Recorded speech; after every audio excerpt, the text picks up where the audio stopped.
Good afternoon and welcome to the National Press Club for our speaker luncheon today featuring Governor Bobby Jindal. My name is Mark Hamrick and I'm Membership Secretary of the National Press Club and I work for Associated Press. I'd like to welcome club members and their guests in the audience today, as well as those of you watching on C-SPAN, listening on XM satellite radio, and streaming on the web.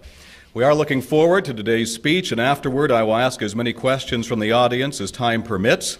Please hold your applause during the speech so that we do have time for as many questions as possible. And for our broadcast audience, I'd like to explain that if you hear applause, it may be from the guests and members of the general public who attend, not necessarily, and in fact may be unlikely, that it's coming from the working press. I'd like now to introduce our head table guests and ask them to stand briefly as their names are called. We begin from your right. Bruce Alpert, a reporter from the New Orleans Times-Picayune. William Cassidy, he is executive editor of Traffic World. Dipka Bombani, a reporter with Platts and member of the National Press Club Board of Governors. Melissa Sellers, press secretary to the governor. Rick Dunham, former NPC president, Washington bureau chief with the Houston Chronicle. Joel Chasson, president of Louisiana Senate. Skipping over the podium, Angela Greiling-Keene with Bloomberg News, chair of the Speakers Committee. We'll skip the speaker for a moment. Ron Bajans with Kuwait News Agency and the Press Club Speakers Committee member who organized today's luncheon. Thank you, Ron. Jim Tucker, he's the Speaker of the House in Louisiana. Sho Chandra, economics reporter, even though she coached me on that name at the beginning, I apologize. She works for Bloomberg. John Fales, a.k.a. Sergeant Shaft with the Washington Times. And Jerry Shields, a reporter with the Baton Rouge Advocate. Now you can applaud.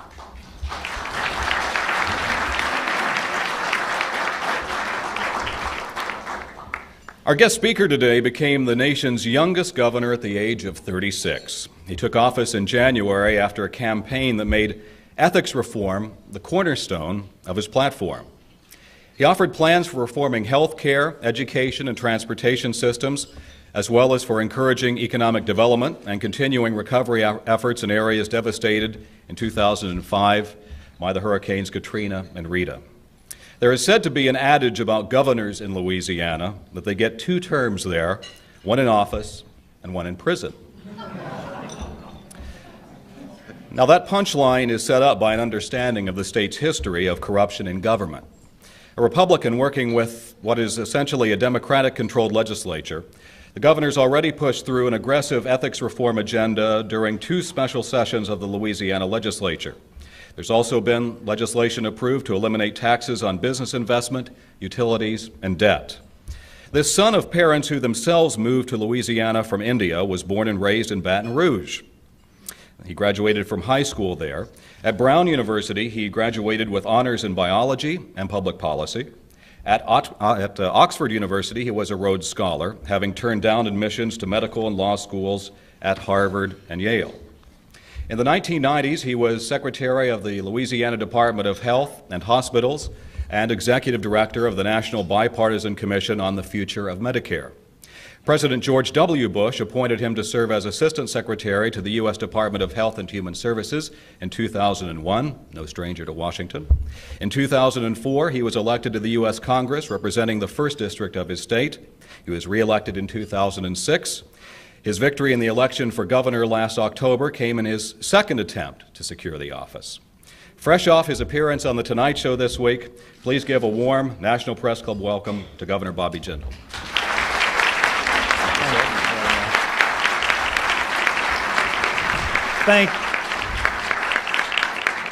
Thank you very much. It has indeed been an exciting week. Started the week on The Tonight Show, ending up here. Have been looking forward all week to being here, but I do have to start with a disclaimer. No, the National Press Club had a pretty exciting Monday as well. My disclaimer is I don't intend to be nearly as entertaining or as newsworthy as Reverend Wright, so I hope I'm not going to disappoint you. Indeed, the day after I was elected governor, we had a press conference, and I was asked by the Louisiana Press Corps how I intended to celebrate my victory, and I warned them. I said, my intention is to go down in history as one of Louisiana's most boring, but hopefully most effective governors. My wife tells me we've got the boring part down just fine. Now we've got to work on the effective. You know, this election last fall in Louisiana was an historic election, not only because it was the first first statewide election after the hurricanes, but also because of term limits. We had 60 brand new members come out of 105 members in the House, several newly statewide elected officials. I spent the campaign going across the state, going to every corner of the state, every parish, every little town, saying, we have got to change our state. Indeed, reporters got tired of hearing me say, we can change, we must change, we will change, but it is so important. You know, you have heard a little bit about Louisiana's colorful history, and that may be understating it a little bit. Billy Tozan in this town famously said, my state is both half underwater and half under indictment. And there have been stories and jokes for years about not only our governors but other elected officials. We had a governor whose official motto was, let the good times roll. The problem with all those jokes was that the good times didn't roll for everybody in Louisiana. The good times didn't roll for our people. We're not a poor state. I said on Inauguration Day, we are a wealthy state. We may have had poor leadership, but we're not a poor state. We are a blessed state. 30% of the nation's oil and gas comes off our coast. 30% of the nation's fisheries. 5 of the nation's largest ports. One of only 2 states to have 6 major rail lines. Productive farmland, productive timber industry. We should be running circles around every other state in the country. And yet even before the storms, even before we'd ever heard of Katrina and Rita, we were one of the only states in the South to be losing our people. Losing 30,000 people a year, moving out faster, more quickly than they were moving into the state.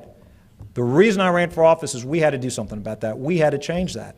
Now I said on Inauguration Day we were going to wage a war on corruption and incompetence. And we did that. We called a special session, and I say we on purpose. I want to introduce 2 representatives, 2 leaders, a representative and a senator. I want to ask them to stand. I didn't come here alone. I came here with my good friends and fellow leaders from Louisiana. We've got, to my right, we've got Jim Tucker. You've heard his name before, the Speaker of the House. Jim, if you'll stand. And Joel Chasson. Please give Jim a round of applause. And Joel Chasson, President of the Senate. I thank them both for being here. Now, don't worry, we made sure the legislature wasn't in session, so it's safe for all 3 of us to be up here. But I want to thank them for being here. Let me tell you a bit about these 2 men. Now, Jim's a Republican a Speaker of the House, and a House that's majority Democratic. Now, Joel's the President of the Senate. He's a Democratic President in a majority Democratic Senate. But you know what? Party labels don't matter.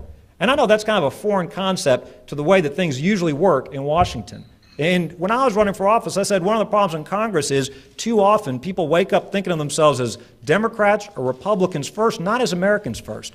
That's not how most of us wake up and think. We're Louisianians first. We're Americans first. None of the reforms that we've gotten done so far could have happened without their leadership, without their help. I know it's also unusual in Washington to try to share credit. I've seen grown men and women fight to get their names first on a bill. This isn't about Governor Jindal. It's not about Speaker Tucker. It's not about the President of the Senate, Joel Chasson. This is about Louisiana's future. We're not going to get this chance again. I'd argue this may be one of the most important times of my lifetime for my state.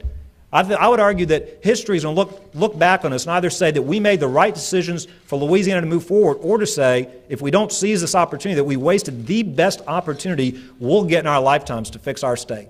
Most communities, most cities don't get to draw on a blank sheet of paper. So often we will say, boy, if I had a blank sheet of paper, I would never have come up with that failed public housing strategy. I never would have come up with that failed public health care strategy. Would never have built the public schools that way. I would have done it differently.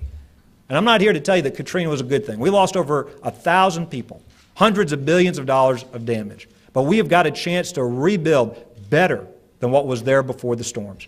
And it would be a mistake to pretend like the storms caused all of our problems. We had challenges even before those storms. We started addressing those challenges, and I had the help of the Speaker of the House and the President of the Senate. We declared war on corruption. I know a lot of people kind of laugh, and you start talking about Louisiana setting the gold standard for ethics. That's not the first thought that comes to mind. Sounds like a White House correspondent skit when you think about Louisiana and ethics, or ethics reform in the same sentence. But we did it. We proposed dozens of bills, and the legislature worked long and hard, and they passed dozens of bills. Why was this so important? We all know the jokes, but maybe you've seen some of the rankings. Better Government Association said Louisiana was 4th worst on their integrity index. Center for Public Integrity said we were 44th or 43rd worst, depending on the year you looked at, 44th or 43rd worst in their disclosure list year after year. LSU and Forbes both did studies. Our university and Forbes magazine both did studies, and they said this: the number one thing that Louisiana could do to attract jobs and investment, the number one thing we could do was to crack down on corruption. I personally went to New York City to talk to business leaders about investing in Louisiana even before I took my oath of office. One of them looked at me and said, I want to invest down there, but I'm not going to right now, because he said he was scared off by this notion there was a Louisiana way of doing business, that who you know was more important than what you knew. We had to change that. We passed dozens of bills. I won't go through all the details, but I'll tell you this. We passed one of the nation's most comprehensive disclosure bills, disclosing income, assets, liabilities, not only for our legislators and our statewide elected officials, for local elected officials, for appointed officials. They tried to do that last year. They couldn't get it done. They couldn't get it done. It got killed because some wanted to include local officials, some didn't. We included everybody. Now, why is that so important? It's important so that our voters, our taxpayers know that their elected leaders are serving the entire state, not themselves. We literally went from 44th worst in the country, according to the Center for Public Integrity. We are now first best in the country, getting 99 out of 100 points. More points than any state has ever gotten in their history of doing these surveys. But the second change we made, we said no longer do we want the inherent conflicts of interest. We prohibited our statewide, our elected officials, our legislators, appointed officials from doing business with the state. No longer did we want the brother-in-law contracts, the backroom deals. We wanted a level playing field, not only for them, but for their families, not only when they're in office, but after they leave office as well. The third big change we made, we required more disclosure from lobbyists. Wanted to know how much they make, what they're lobbying, who they're lobbying, what they're doing down there in Baton Rouge. All of that information now online.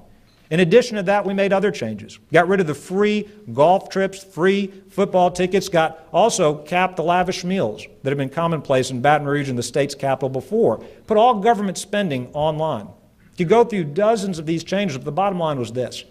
We worked hard to restore the people's trust in the system in Louisiana, but we also wanted to send a message to the country that Louisiana is open for business. It's a new day, that we're going to change everything in Louisiana but the food. And I don't mean that quite literally. We'll save a couple of other things as well.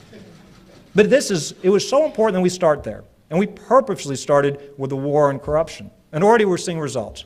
Talked to the CEO of Tidewater, large oil and gas service company that was thinking at one point about moving its headquarters out of New Orleans to Houston, exactly the kinds of jobs we're trying to keep and attract. CEO told me, thanks to the reforms in Louisiana, they're giving Louisiana another chance. He said after the elections, they saw a spirit of reform. He said it's not about financial incentives. We're not looking for incentives to stay here. We're doing well, but we see an opportunity for a new day here in Louisiana. So our message to the country is, come look at Louisiana. You'll like what you see.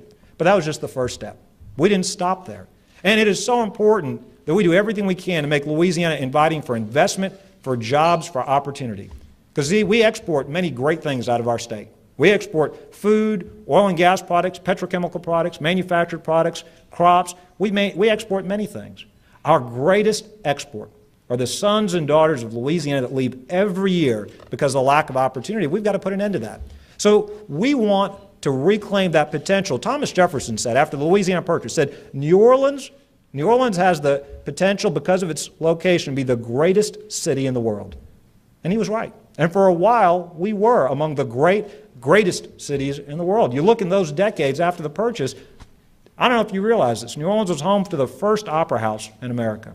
We had more millionaires than New York City, larger banks, larger ports than Philadelphia. It was the place where risk takers, entrepreneurs, those that wanted to take a chance and build a better future came with their ideas, with their capital, with their desire to work. How have we gone from being a place that attracted such talent to a place that can't even keep our own sons and daughters in our state? Well, the first step was taking and attacking the war on corruption. The second step came back in a second special session. And we said, we've got to remove further obstacles that are stopping investment in our state, did away with the business tax on utilities, sped up the elimination of the tax on debt on new equipment. I want you to think about this. We're one of only 3 states that taxes companies when they're buying new equipment. One of the only states that taxes them when they're borrowing money. Now, I kind of made fun of Senator McCain, got in a little bit of trouble when I did this. I had this in front of him. I wouldn't say it behind his back unless I'd say it in front of him. I had the chance to introduce him in Baton Rouge, and I said, I'm kind of like the senator. I may not know all that much about economics, but I do know this. If you want to discourage an activity, tax it. If you want to encourage an activity, don't tax it. And it was pretty simple. If you want businesses to borrow money to expand and modernize, to invest in your state, don't tax them when they're trying to do it, especially when your neighboring states don't have those taxes.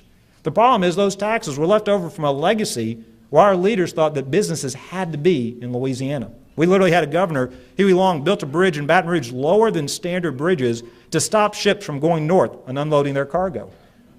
The attitude was, you've got to be in Louisiana. You don't have a choice. Businesses have a choice today.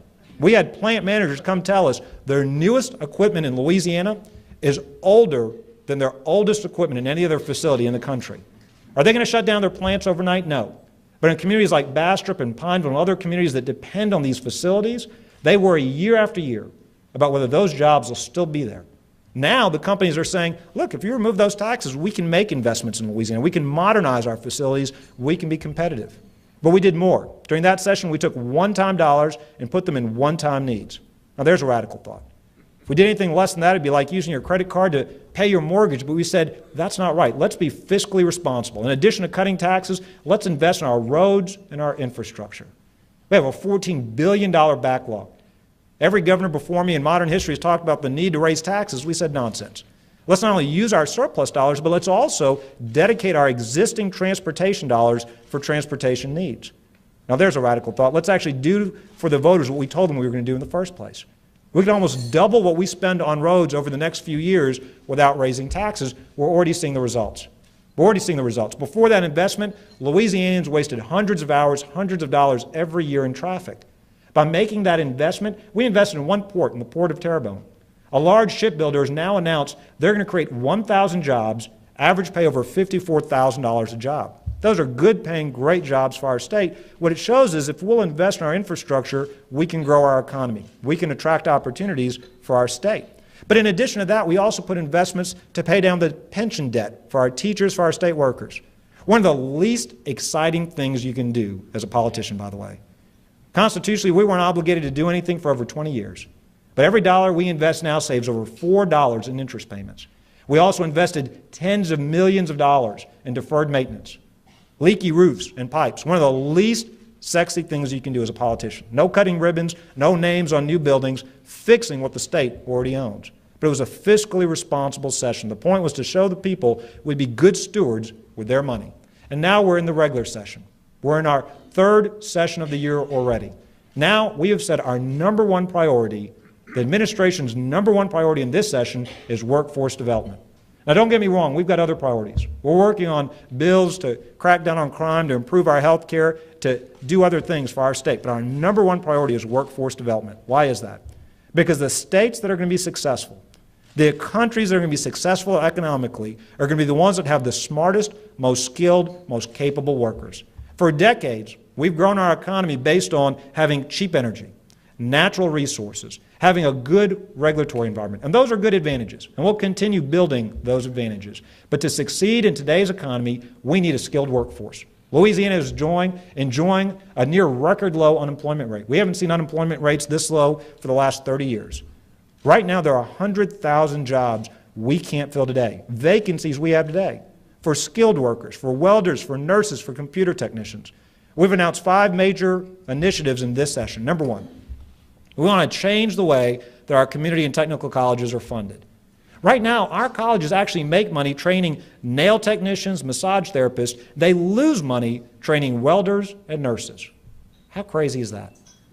Northrop Grumman stood up when we made our announcement and said, we'll hire 1,000 new people in Louisiana today if we can find the skilled workers. 1,000 good-paying jobs, jobs with benefits. We want to change the formula to reward high-cost, high-demand, high-growth jobs. Here's a radical idea. Let's actually train our students for the jobs that are out there. Right now, we can't fill the jobs that are there, and our people are still leaving the state. Why is that? We've got 100,000 jobs, 30,000 people are leaving. We're not providing them with the skills that are in demand by the employers that are in the state. The second change we need to make. We need to prevent more of our kids from dropping out. You know, I love it. I love it when kids go to college. My dad was the first in our family to get beyond the 5th grade. I was the president of the University of Louisiana system.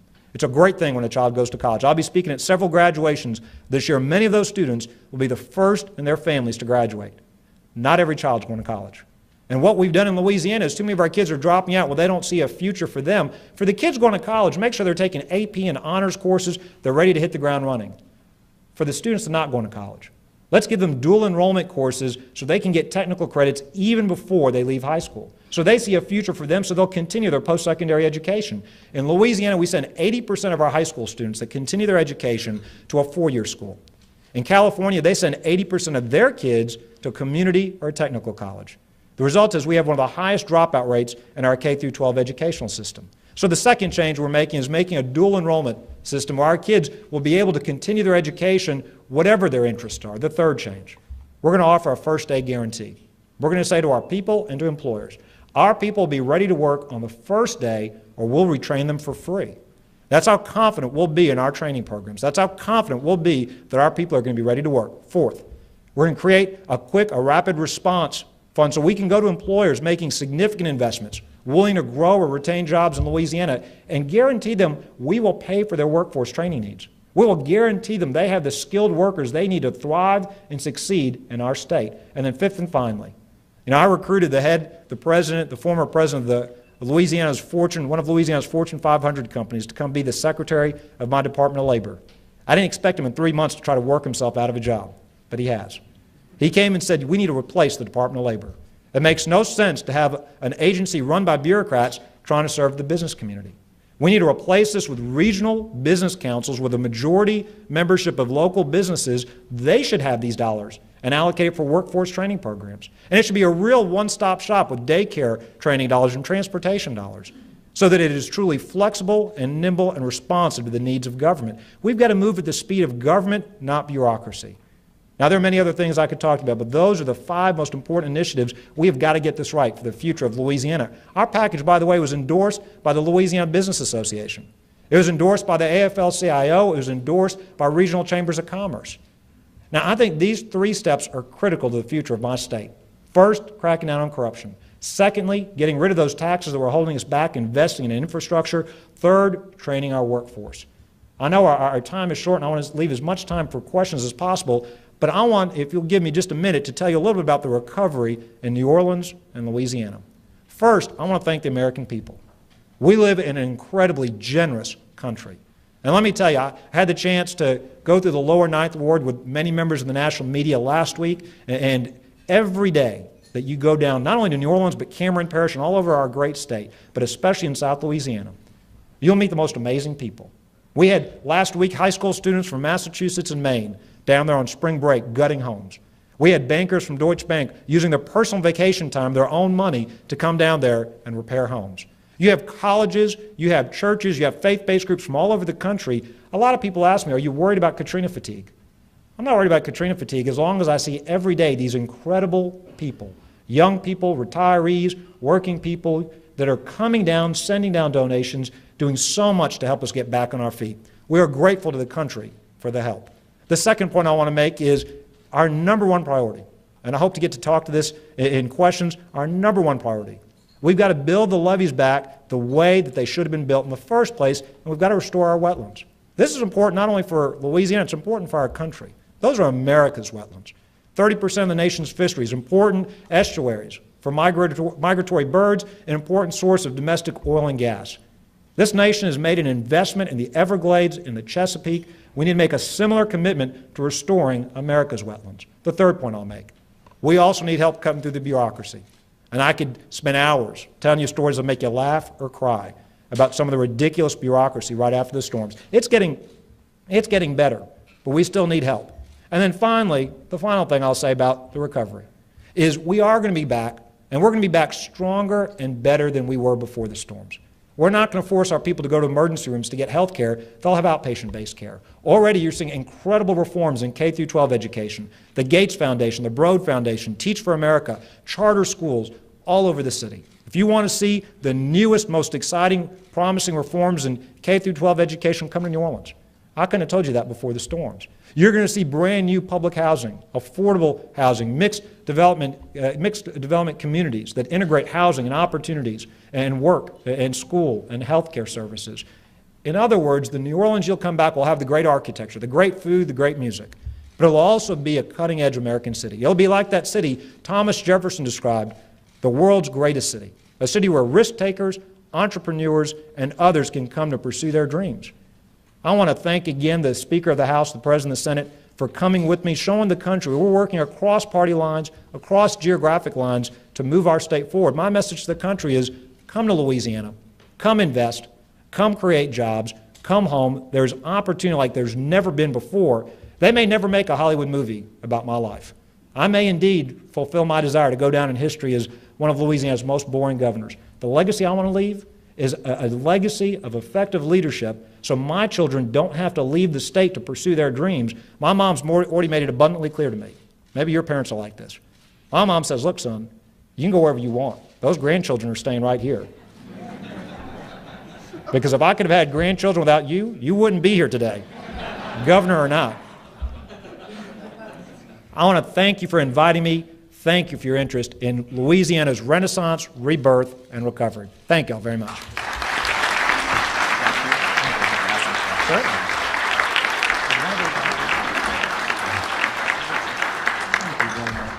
What is interesting that your mom said you could go anywhere you want, because that's pretty much what the first several questions we were given cards about deals with, where you might be going or where you might be staying. And the question gets to the notion of Senator McCain's candidacy for the presidency. And apparently he was in your state last week, and the one question, and we've had at least a half dozen questions that are all about the same subject, wondering whether you are interested in being his running mate.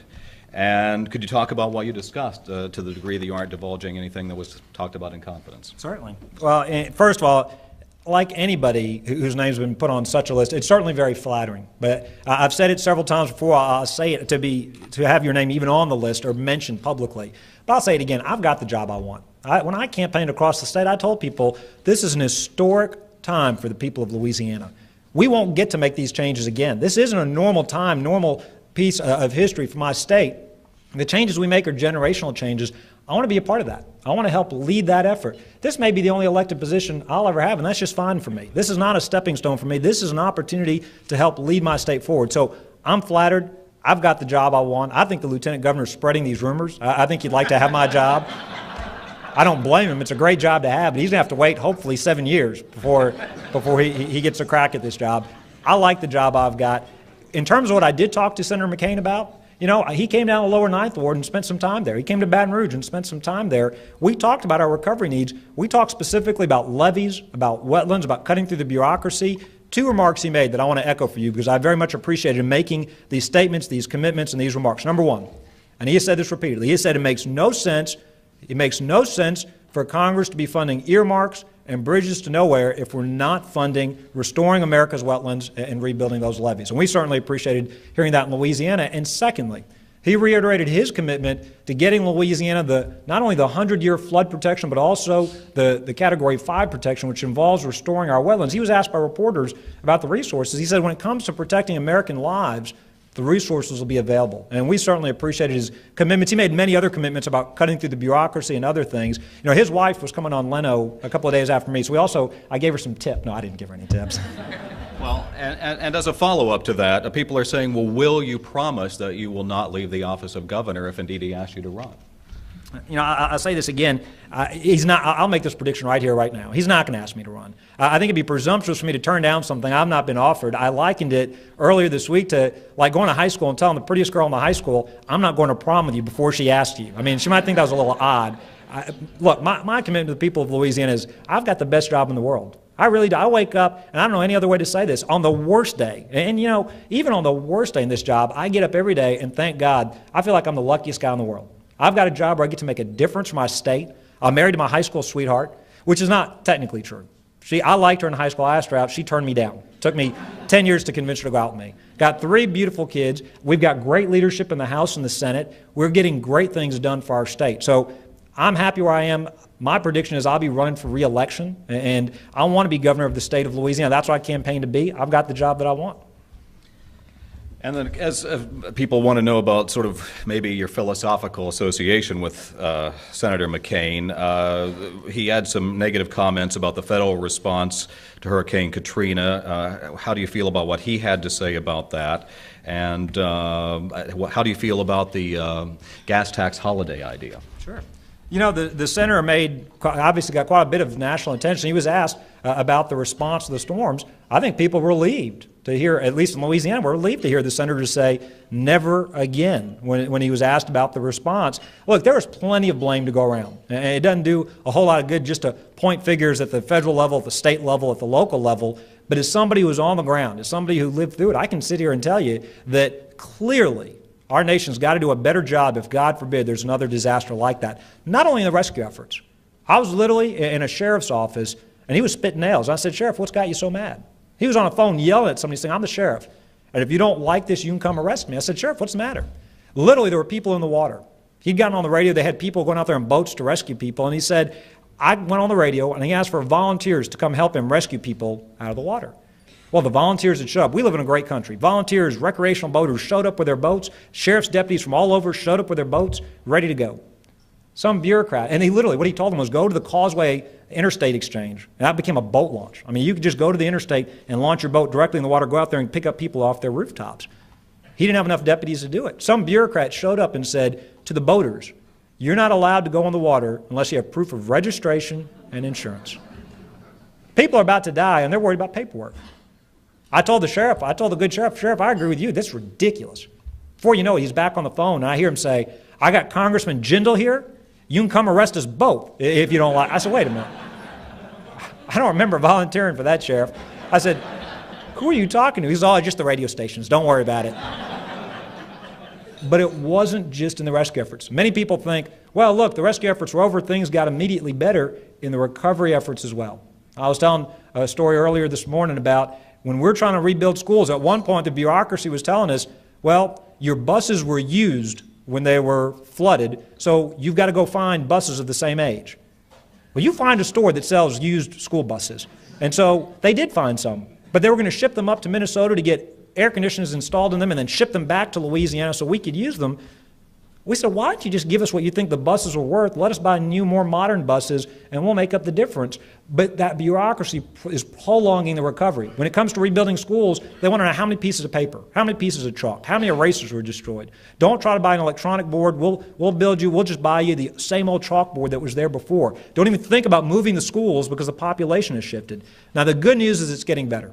We did work with the bureaucracy. They've created a pilot program where they identified 5 schools. They speed-tracked their reconstruction.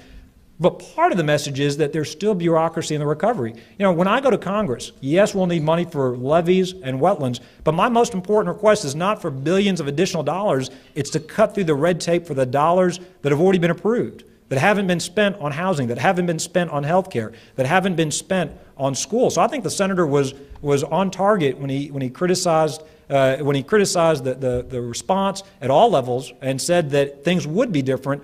We need to rewrite the Stafford Act. Maybe it was okay for an isolated tornado or storm. Clearly, the way it's being interpreted does not adequately respond to a catastrophic event. And God forbid that there should ever be another terrorist attack, natural disaster of that scale. And I hope there isn't. But if there is, we've got to have a much more flexible and nimble response. You only have to look to the private sector to see some of the things that worked. We found one sheriff had lost all of his vehicles. We called up Ford Motor Company. Within hours, they had donated trucks so he could go and rescue people. I talked to that sheriff recently. He's still waiting for the trucks that he was promised by the government. He still hadn't gotten those trucks. Hours after the storm, the private sector was able to deliver those trucks. In terms of energy prices, you know, we're an energy-producing state, but I will say this. Our country needs a more rational national energy policy. The reason we are so dependent on foreign sources, the reason our economy is so impacted by high energy prices is we've not had a rational discussion about what we're going to do. It involves conservation. It involves renewable fuels. We're a big producer of crops like sugar, cane, and increasingly corn. We're historically a state that grows cotton. I think we're growing more corn than cotton thanks to the ethanol fuels interest. We also need to be having a serious discussion about the role that nuclear energy is going to play, other renewable energies are going to play. We have to have a serious discussion about domestic oil and gas production as well. We haven't built a new refinery in this country in decades. We have large known deposits we're not exploring. So as a short-term solution, a tax holiday, certainly that's fine. But for the longer term, we as a country need to have a much more rational conversation about energy policy. And I say that as a state that actually produces much of this country's domestic oil and gas, a state whose treasury is benefiting from high oil and gas prices. We know that this is a finite resource, and we need to be having this discussion sooner than later. You've been quoted as saying that you want to seize upon the opportunity, and you're saying that again today in terms of the opportunity for reform in your state. And maybe you've also said the worst thing that could happen is you run out of time to do that. How long do you think you have, and do you sense that this change in the political atmosphere in Louisiana is really infused throughout the system and throughout the state? Well, hopefully I'll have 7 years, 260 days is my goal. My goal is to have 2 terms. But the reality is, I tell my cabinet every day, we'll run out of time before we run out of things to do. There's so much work to be done. And that's not a thing to hear a first-year governor saying. I can't overstate enough, though. The change in Louisiana is not because I got elected. It's not even because we've got these 2 great leaders, the House and the Senate. It's not even because of term limits and the brand new members in the House and the Senate. It's not because of that. It's because the people are demanding change. Several things have happened because of the storms. Yes, we've got billions of dollars of recovery spending. Yes, we've got an energy-based economy that's doing real well. But you know, we've been through boom cycles before. We had an energy boom in the 70s. We had a boom when Louisiana legalized gambling in the 80s. We had a boom when federal health care dollars were freely flowing into the state in the 90s. Every boom was followed by a bust. We've got to use this opportunity differently. We've got to use it responsibly to diversify, to develop our economy, to change our health care, change our educational systems. This isn't just about spending money or signing checks. And I'll say this, if you want to look for signals that our state has changed, look what happened right after the storms. There was a proposal to reform and consolidate the levee boards. There was a proposal to consolidate the assessors and the sheriff's offices in New Orleans. If you'd gone back 5 years and you'd run on that platform, you said, I'm going to consolidate the assessors and the levee boards and the sheriffs, they would have laughed you out of politics. They would have said, where are you from? Don't you realize we just do things differently in New Orleans? Doesn't matter that other 63 parishes have 1 sheriff. Doesn't matter the other 63 parishes have 1 assessor. It's just different down here. Don't talk to us about reforming levee boards. We just do things differently down this part of the state. Well, the first special session they had, the idea didn't catch on. It wasn't embraced by the political leaders, and it didn't happen. Then an amazing thing happened. These civic organizations, these men and women all across the region, but especially in southeastern Louisiana, said this is wrong, and we want to do something about this. And they started signing petitions. And before you knew it, they'd collected tens of thousands of signatures. Now, that's not happened in my lifetime that I can remember in Louisiana, where regular voters, no political party, no lobbying groups, no sponsored, subsidized entity, no political group, but regular people got together and said, we got to change this. This is our government. Voting has consequences. The decisions government makes have consequences. We've got to change this. They demanded change. They had a second special session. And it was amazing how many politicians decided that they wanted to be the head of this parade. You know, there's a saying in Louisiana, if you see a mob marching on City Hall, get in front of it and call it a parade. All of a sudden, everybody was taking credit for authoring these reforms, which was a great thing. I hope that we're having fights in Baton Rouge about who can take credit for reform. That's a wonderful thing to happen. Because it doesn't matter who gets credit as long as it gets done. So I think the political climate has changed. Yeah, there were term limits. Yeah, there are these new dollars. But I think most importantly, after the storms, people realize that we've got one more chance. In our lifetimes, maybe the best chance we get. If we don't seize this, Louisiana will be a great place to visit. You want to come down there and take your kids. There's Jazz Fest this week, and you want to come see that. You'll want to come down to the Sugar Bowl. Maybe you saw we had the NBA All-Star Game. Maybe your company will send you down to a convention.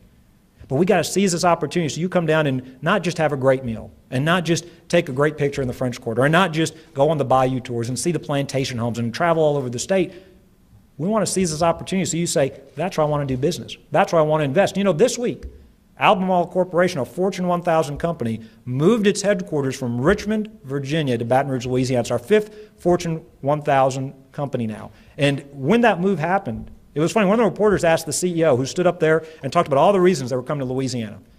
He said, what other cities did we beat? And the CEO said, well, you know, we really don't want to get into the cities we looked at. That'd kind of be disrespectful and rude. He goes, no, you don't understand.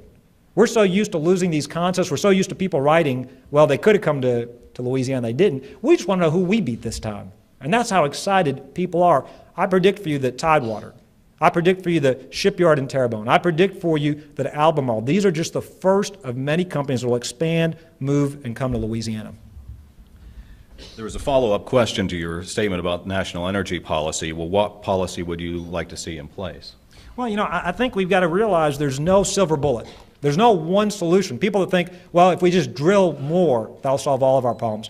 That alone's not going to do it. If we just built more nuclear facilities the way they have in France and Japan, that alone's not going to do it. If we just do conservation and have tax credits for more energy efficient building and living and a more energy efficient economy, that alone's not going to do it. Renewables. If we get smarter and more efficient at using bagasse and switchblade grass and other kinds of renewable sources in addition to corn and ethanol, that alone is not going to do it. My point is we've got to do all these things. We've got to be smarter about how we use coal. We've got to be smarter about how we use all of these different resources. You may see the rapid growth rates in wind and solar energy. For too long, we've looked for the easy solution or the silver bullet, thinking there was just one thing.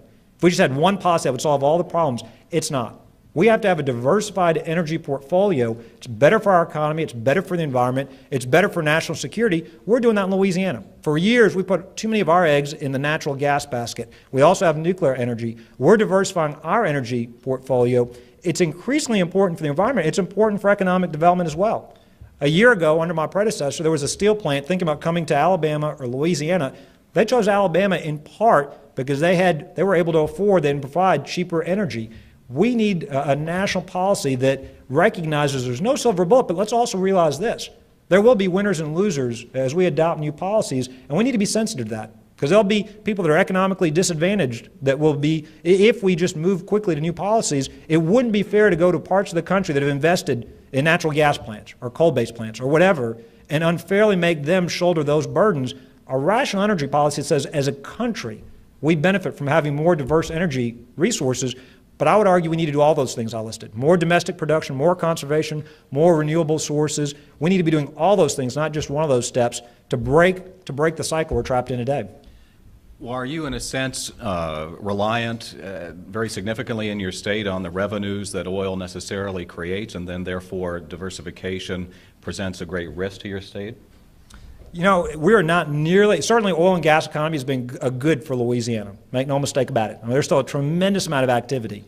But our economy is much more diversified than it was during the last oil bust. The reality is that there have been constitutional mechanisms put in place, for example, in our budget. Excess mineral revenues are routinely deposited in a stabilization fund so that our budget doesn't grow dramatically with oil revenues and then decline dramatically. Right now, for example, our budget is built on oil barrel cost assumptions of about $80 a barrel. And we actually built in our budget forecast that they're going to decline down closer to in the $50 range. Those are the budget assumptions we make to prevent ourselves from becoming overly dependent on oil revenues. But the bigger point is this. We appreciate the role that energy plays in our economy, especially as it's becoming more high-tech. You're seeing more deep water production, and you're seeing our service industries service the industry even overseas. At the same time, we're realizing we've got to diversify outside of just oil and gas. We've made significant investments in ethanol and renewable energies. There are entrepreneurs that want to look at using the waterways off Louisiana's coast and on the river to generate energy. There are entrepreneurs that want to look at our offshore platforms to use those for wind energy. But we're even moving beyond energy. In that second special session, we invested $50 million in the Pennington Research Institute, one of the nation's foremost institutes when it comes to diabetes and nutrition research. Louisiana does $100 million a year, $100 million a year of externally funded health research. We want to double and quadruple that so we can actually come close to meeting. Birmingham, Alabama does $200 million. Houston, Texas does $400 million. They're doing more than our entire state put together. There's an area where we can have rapid growth. We have a cancer consortium where LSU, Tulane are working together. We want to get that NCI certified. And so we're making investments in other areas to diversify our economy, but we know that government can't be the solution.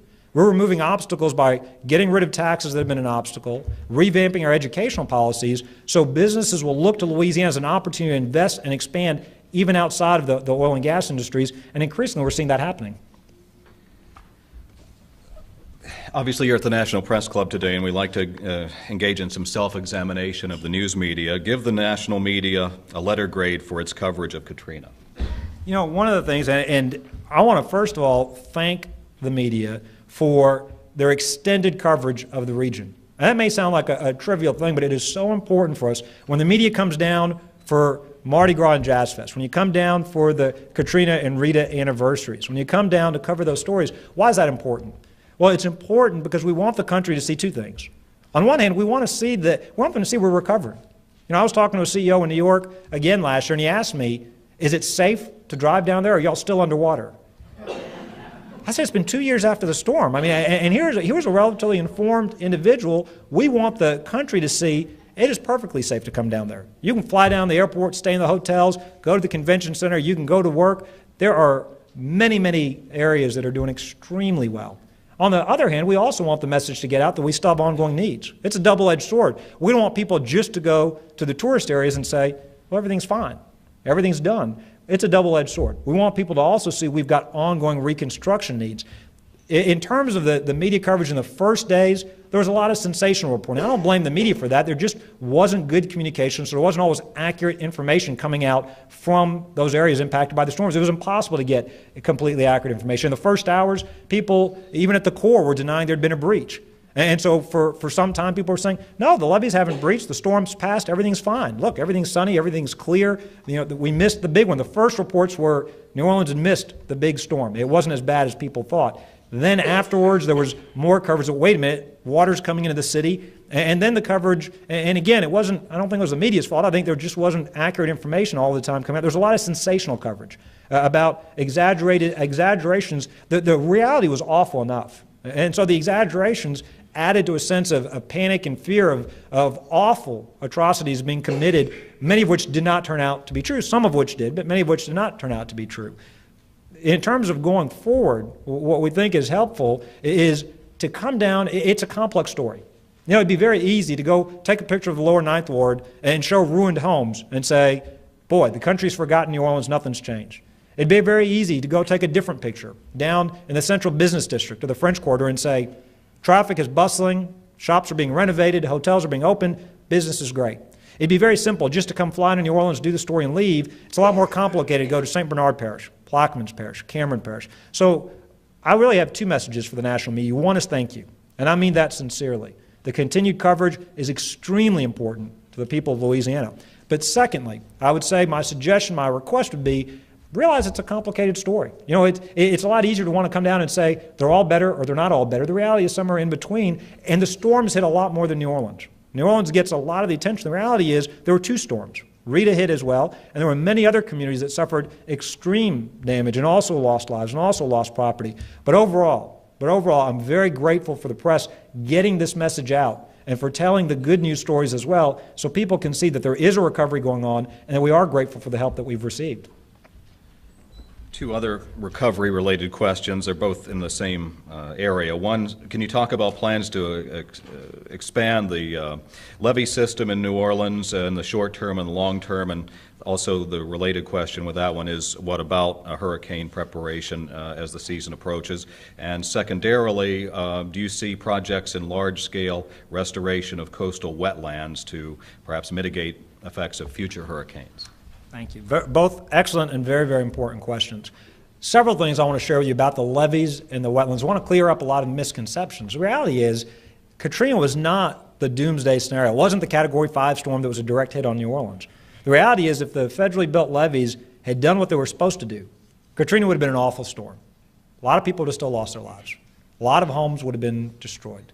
But it wouldn't be the main story we'd be talking about 2.5 years later. Because the reality is, if the levees had done what they were supposed to do, if the right soil had been used, if the steel pilings had been deep enough, the storm would have come in, caused a lot of damage in St. Bernard, Plaquemines Parish, a lot of areas. But if those flood walls had held, most of the city wouldn't have flooded. Most of the people would have been fine. Their homes, they would have evacuated, they would have come back home as they've done time after time, and they would have gone on with their normal lives. So the first point that I think is so important for people to understand, this isn't because New Orleans was built in a certain place or built a certain way. It's because the flood walls, the government had told people it's safe to build here.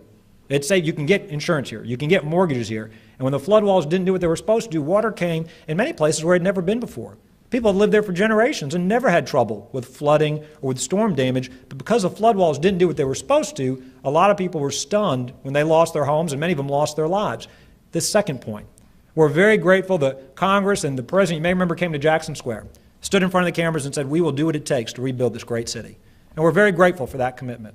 I think the government's, I'm a conservative. I don't think government should do everything for people or do everything they can do for themselves, but one of our government's foremost and most sacred obligations is to keep our people safe. And so keeping the people safe in Louisiana meant making sure that they could go home and be safe, that if there was another storm, this wasn't going to happen again. It would be foolish to encourage people to rebuild if you weren't going to do something different than what had happened last time to build better levees. So the President, the Congress, the country made a commitment that we would build the levees the way they were supposed to have been built the first time. You know, a lot of times you hear the Corps tell you, well, the levees are safer than they were before Katrina. I don't know how encouraging that. Well, that's great, but I mean, that doesn't make me feel a whole lot better. Instead, they said, you know what, these levees were authorized to protect against a 1 in 100-year storm. 100-year flood protection is what they call it. So they came and made the commitment they were going to get that done by 2011. Now, the money is in the President's budget. It's been proposed. One thing we'd ask, we'd like that money to be approved sooner than later. Why is that important? The Corps has said if it doesn't get approved sooner, that they may not make the 2011 deadline. Now, I don't know about you. This is a political year in Washington. I've seen these years come and go. Not a whole lot of appropriations bills are going to get done this year. Now, maybe I'm wrong. Maybe they'll get their appropriations done by October 1st and they'll surprise everybody. But I wouldn't bet on it. Actually, I'd bet against it. The reality is I'm pretty sure there'll be an Iraq supplemental bill, and beyond that, I'm not sure how many other appropriations bills are getting done. So we're very interested. I've sent a letter to the Speaker of the House, the Majority Leader in the Senate, as well as the Chairman of the committees, saying that the money's in the President's budget. All that we ask is that it be approved sooner than later so the Corps can meet their own deadline. Let's not tell the people of South Louisiana, you've got to wait through another additional hurricane season before we rebuild these levees properly. But there was also a question about wetlands protection, and this is so important. You can build all the levees in the world. The reality is we need healthy wetlands to keep our people safe. Why is that so important? Louisiana loses 30 miles a year off our coast to coastal erosion. In 2005, we lost 200 miles. Every couple of miles of healthy wetlands reduces tidal surge by a foot. So a lot of people that survived the 65 storms are looking around saying, wait a minute, I don't remember the storms coming with this kind of intensity and fury into my neighborhood. And the reason is they're now closer to the water than they ever were before because we continue to lose our coast. Why is that happening? Well, there's several reasons. One is that after the floods in 27, the Corps built levees up and down the Mississippi River all throughout the country to make sure that our country doesn't flood. That means all that silt and fresh water that replenishes the wetlands is now being dumped in the outer continental shelf, not replenishing the wetlands the way it's supposed to. The Corps, when they dredge navigational canals, they won't spend a couple extra bucks to do the directional dredging to put that material in the wetlands. Instead, they're dumping it out in the Gulf where it doesn't do any good. You have navigational canals that have been carved through the wetlands for oil and gas and other reasons, so you've got saltwater intrusion into what are freshwater wetlands, destroying those wetlands. Here's the problem. Strong levees are great, but you can't build the Great Wall of China to keep water out of your city. It just doesn't work. You need healthy wetlands. Those are like nature's speed bumps to slow down the hurricanes, to absorb the tidal surge, to absorb that energy. And they've always worked, and that's the best defense with levees to keep our people safe. Now, the state of Louisiana put up this year $300 million, $200 million last year. That's more money than we've ever been put up before. We're actually ahead of the federal government. We're not waiting for them. We've actually gone ahead and we've pre-funded these different federal projects so we can begin to restore these wetlands so our people can be safe. But this is going to take a national commitment. Remember I told you this was the nation's estuaries. This is the nation's wetlands. This is the nation's fisheries. You can be for this because you're an environmentalist and you care about fishing and birds and habitats. You can be for this because you want to reduce the dead zone off the Gulf. You can be for this because you're interested in domestic oil and gas and you know that if you're not getting it off Louisiana's coast, it's going to be much harder to get it anywhere else, off of anybody else's coast in the country. You can be for this because you don't want to spend hundreds of billions of dollars the next time there's a storm. You can be for this because you want people to be safe. My point is just we've all got to be for this. Our country is rebuilding and cleaning up the Everglades and the Chesapeake. I would argue that America's wetlands also deserves to be a national priority, a national commitment. It's extremely important. I want to, in terms of hurricane preparation, the state has invested its own money. We put up in our budget $20 million this year to give interoperable communications, to give radios, to give equipment to local first responders and others. So everybody can be on the same wavelength, everybody can be talking to each other. We're building shelters at state expense out of the coastal areas so people can be evacuated. We've got pre-season leases with buses and vehicles so that we can call people to come and evacuate. We've audited the healthcare facilities, the nursing homes, the hospitals to make sure they've got legitimate evacuation plans. We've got push technology. We can call every home or targeted homes in the state and cell phones telling people it's time to evacuate, this is what you need to do. Several improvements have been made in terms of evacuation. But I will say this, the government can do a lot. But the storms reminded us of one very important lesson. Ultimately, the government can do a lot to help us. And especially for the elderly and the infirm and others, they'll need help, certainly those that can't move themselves. But ultimately, families also have a responsibility. One of the things that I'm doing PSAs and radio ads, and we go across the state telling people, we had high water recently. We didn't flood except for a few isolated areas in Louisiana, but we told people it's not too early to have bottled water and food and your medications and an evacuation plan and an idea of where you would go if a storm would happen. Now, I don't want to scare people. It's not like hurricanes happen every year in Louisiana. In my lifetime, this was the first time we'd had such a devastating hurricane. I was in California earlier this week, checked in the hotel. They had a card saying, in case of an earthquake, this is what you do. In case of an earthquake? I mean, what can you do in case of an earthquake? Every part of the country, there's, in case of a wildfire, in case of mudslides, so every part of the country has got its own challenges. But I think one of the messages for the country is whether it's man-made or whether it's a natural disaster or attack, we as American families have to have some responsibility for ourselves. We need to have a plan. We need to think about this before it happens. It's too late in the middle of a storm to then wonder, how am I going to get fresh water? How am I going to get diapers for my child? How am I going to get food? And now, look, the state's going to do its part. For those people that can't move, those people that don't move, we're going to do everything we can. But I can't emphasize enough, the vast majority of people in Katrina evacuated themselves. The vast majority of people have to know, have to understand there's a personal responsibility when it comes to evacuation preparedness as well. Okay, Governor. We're almost out of time, and before we ask the final question of the day, one of the very important matters we have to take care of, and that is to present you with a memento of today's visit. This is the Centennial Coffee Mug featuring Press Club member Eric Severide, so thank you very much. Well, And one more question. Sure. Thanks to our tough ethics rules, I won't be accepting this personally. I'll be donating this to the state. So if you come to the governor's mansion, you'll see this sitting in the mansion long after I'm governor. I just want you to know that. Very good. Thank you very much. You were not given the name Bobby by your parents. Can you tell the story how it came to be your name, and have you had any second thoughts? No, I was not given the name Bobby. My mom went to go pick me up from school, and the teacher said, your son's got a brand new name. And I said, what are you talking about? I was 4 years old at the time, and she said, apparently I showed up at school one day and told all my friends that I wanted to be called Bobby after my favorite character on TV. I was a child of the 70s and watched the Brady Bunch growing up. And at that age, Bobby Brady was the youngest. I could identify with him the most. I don't have any second thoughts, because right after the Brady Bunch, when I was growing up, in repeats was Gilligan's Island. And I don't think, as progressive as the people of Louisiana are, I don't think they were ready for Gilligan as our next governor. So I'm very happy I picked Bobby. I will say in final closing, I want to thank you for hosting me here. You know, we in New Orleans, we in Louisiana are making an effort to invite the different candidates to come down and consider doing a discussion, a forum, a debate, if they want to call it that. Various media entities are sponsoring that or supporting that. We thank you for your interest. We think it'd be great for the country to have a discussion in New Orleans about the recovery issues, about the challenges ahead. Thank you for your attention. Thank you for your concern. If you remember just two things from what I've said. One, thank you for your generosity for the state of Louisiana. No, it's a new day in Louisiana. We want you to come invest, create jobs in our state. Thank you all very much.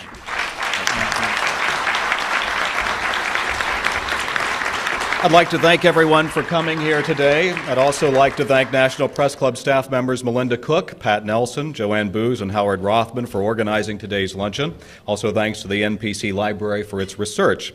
A video archive of today's luncheon is provided by the National Press Club Broadcast Operations Center. Press Club members can access free transcripts of our luncheons at our website at press.org. Non-members may purchase transcripts, audio, and videotapes by calling 1-888-343-1940. And for more information about joining the Press Club, please give us a call at 202-662-7511. Thank you, and we're adjourned.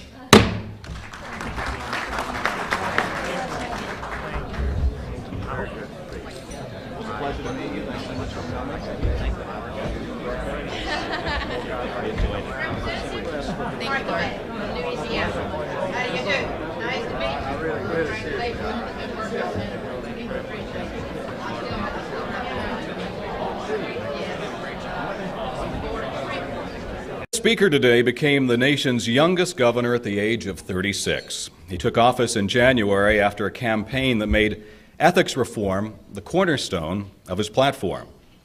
He offered plans for reforming health care, education, and transportation systems, as well as for encouraging economic development and continuing recovery efforts in areas devastated in 2005 by the hurricanes Katrina and Rita. There is said to be an adage about governors in Louisiana that they get two terms there, one in office and one in prison. Now that punchline is set up by an understanding of the state's history of corruption in government. A Republican working with what is essentially a Democratic-controlled legislature, the governor's already pushed through an aggressive ethics reform agenda during two special sessions of the Louisiana legislature. There's also been legislation approved to eliminate taxes on business investment, utilities, and debt. This son of parents who themselves moved to Louisiana from India was born and raised in Baton Rouge. He graduated from high school there. At Brown University, he graduated with honors in biology and public policy. At Oxford University, he was a Rhodes Scholar, having turned down admissions to medical and law schools at Harvard and Yale. In the 1990s, he was Secretary of the Louisiana Department of Health and Hospitals and Executive Director of the National Bipartisan Commission on the Future of Medicare. President George W. Bush appointed him to serve as Assistant Secretary to the U.S. Department of Health and Human Services in 2001, no stranger to Washington. In 2004, he was elected to the U.S. Congress representing the 1st District of his state. He was reelected in 2006. His victory in the election for governor last October came in his second attempt to secure the office. Fresh off his appearance on The Tonight Show this week, please give a warm National Press Club welcome to Governor Bobby Jindal.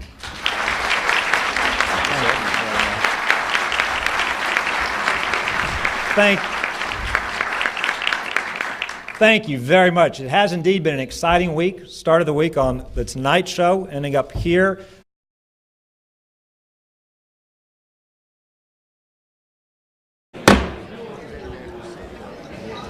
Good afternoon and welcome to the National Press Club for our speaker luncheon today featuring Governor Bobby Jindal. My name is Mark Hamrick and I'm Membership Secretary of the National Press Club and I work for Associated Press.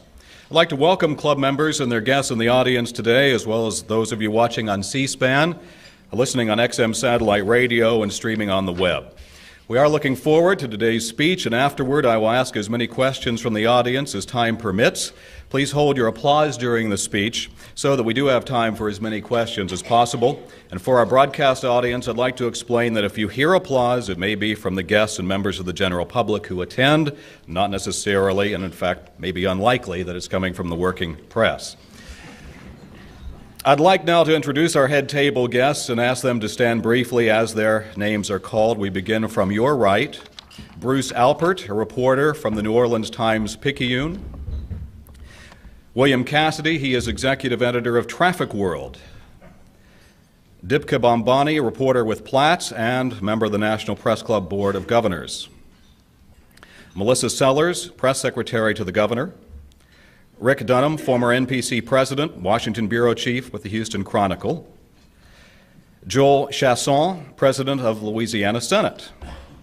Skipping over the podium, Angela Greiling-Keene with Bloomberg News, chair of the Speakers Committee. We'll skip the speaker for a moment. Ron Bajents with Kuwait News Agency and the Press Club Speakers Committee member who organized today's luncheon. Thank you, Ron. Jim Tucker, he's the Speaker of the House in Louisiana.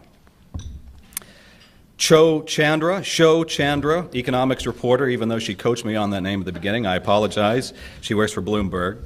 John Fales, a.k.a. Sergeant Shaft with the Washington Times. And Jerry Shields, a reporter with the Baton Rouge Advocate. Now you can applaud.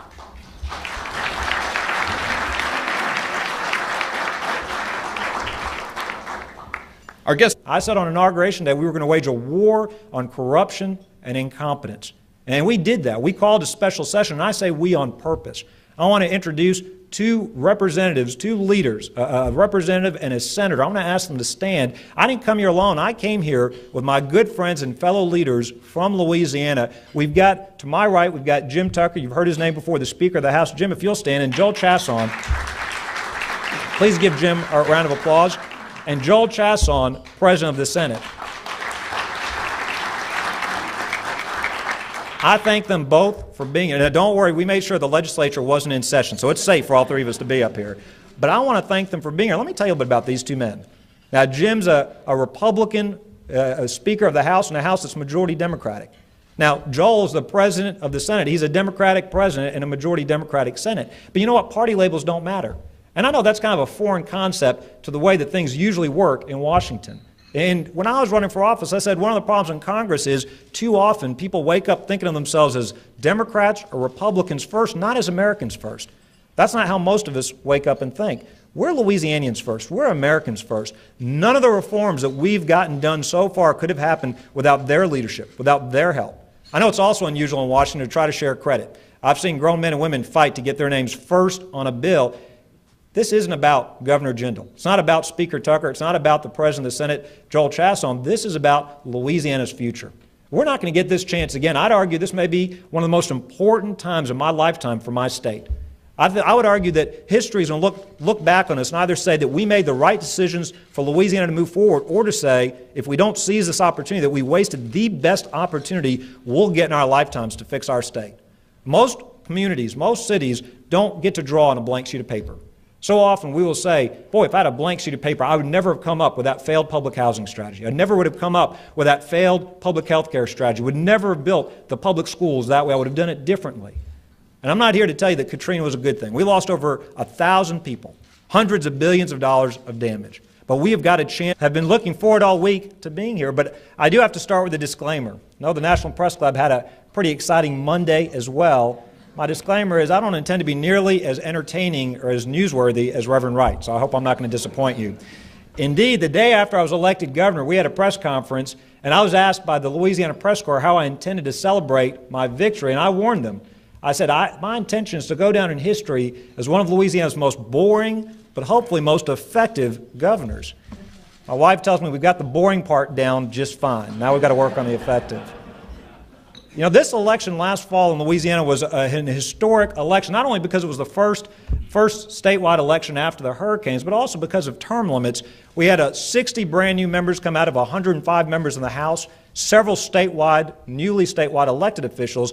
I spent the campaign going across the state, going to every corner of the state, every parish, every little town, saying, we have got to change our state. Indeed, reporters got tired of hearing me say, we can change, we must change, we will change, but it is so important. You know, you have heard a little bit about Louisiana's colorful history, and that may be understating it a little bit. Billy Tozan in this town famously said, my state is both half underwater and half under indictment. And there have been stories and jokes for years about not only our governors but other elected officials. We had a governor whose official motto was, let the good times roll. The problem with all those jokes was that the good times didn't roll for everybody in Louisiana. The good times didn't roll for our people. We're not a poor state. I said on Inauguration Day, we are a wealthy state. We may have had poor leadership, but we're not a poor state. We are a blessed state. 30% of the nation's oil and gas comes off our coast. 30% of the nation's fisheries. 5 of the nation's largest ports. One of only 2 states to have 6 major rail lines. Productive farmland. Productive timber industry. We should be running circles around every other state in the country. And yet even before the storms, even before we'd ever heard of Katrina and Rita, we were one of the only states in the South to be losing our people. Losing 30,000 people a year, moving out faster, more quickly than they were moving into the state. The reason I ran for office is we had to do something about that. We had to change that. Now, we started to rebuild better than what was there before the storms. And it would be a mistake to pretend like the storms caused all of our problems. We had challenges even before those storms. We started addressing those challenges, and I had the help of the Speaker of the House and the President of the Senate. We declared war on corruption. I know a lot of people kind of laugh, and that you start talking about Louisiana setting the gold standard for ethics. That's not the first thought that comes to mind. Sounds like a White House correspondent skit when you think about Louisiana and ethics or ethics reform in the same sentence. But we did it. We proposed dozens of bills, and the legislature worked long and hard, and they passed dozens of bills. Why was this so important? We all know the jokes, but maybe you've seen some of the rankings. Better Government Association said Louisiana was 4th worst on their integrity index. Center for Public Integrity said we were 44th or 43rd worst, depending on the year you looked at, 44th or 43rd worst in their disclosure list year after year. LSU and Forbes both did studies. Our university and Forbes magazine both did studies, and they said this: the number one thing that Louisiana could do to attract jobs and investment, the number one thing we could do was to crack down on corruption. I personally went to New York City to talk to business leaders about investing in Louisiana even before I took my oath of office. One of them looked at me and said, I want to invest down there, but I'm not going to right now, because he said he was scared off by this notion there was a Louisiana way of doing business, that who you know is more important than what you knew. We had to change that. We passed dozens of bills. I won't go through all the details, but I'll tell you this.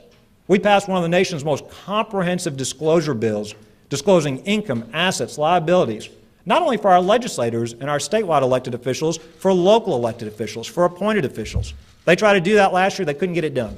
They couldn't get it done. It got killed because some wanted to include local officials, some didn't. We included everybody. Now, why is that so important? It's important so that our voters, our taxpayers know that their elected leaders are serving the entire state, not themselves.